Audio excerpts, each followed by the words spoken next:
जमशेदपुर के सांची स्थित महालक्ष्मी लक्ष्मी नारायण मंदिर परिसर में 7 दिवसीय श्रीमद् भागवत कथा का भव्य शुभारंभ हुआ। कथा के प्रथम दिन बड़ी संख्या में श्रद्धालु मंदिर पहुंचे और विधि विधान के साथ पूजा अर्चना कर कथा श्रवण किया।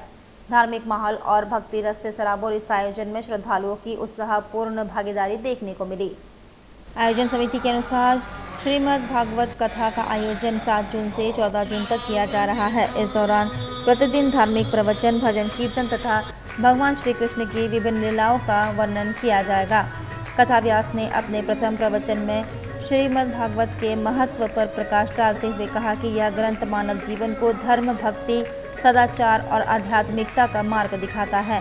उन्होंने भगवान श्री कृष्ण की बाल लीलाओं का वर्णन करते हुए श्रद्धालुओं से अपने जीवन में भक्ति, प्रेम और नैतिक मूल्यों को अपनाने का आह्वान किया।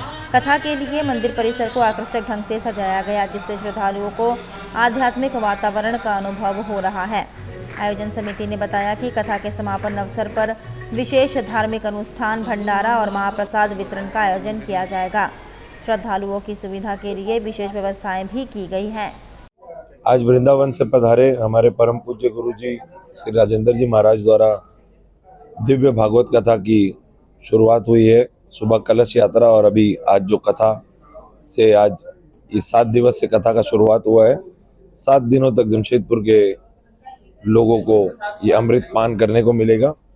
वृंदावन से आए श्री राजेंद्र जी महाराज देश ही नहीं विदेश में भी कथाएं करते हैं और काफ़ी ज़्यादा लोगों की श्रद्धा उनके प्रति है। और मुझे लगता है कि जमशेदपुर शहर में भी कम से कम 400-500 उनके शिष्य होंगे जो उनसे जुड़े हुए हैं।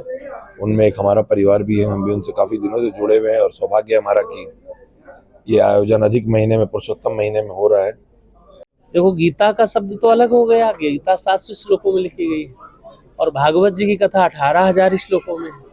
गीता को भगवान श्री कृष्ण ने कहा है, भागवत जी को व्यास जी ने लिखा है। तो दोनों ही हमारे जीवन में परिवर्तन लाने वाली हैं।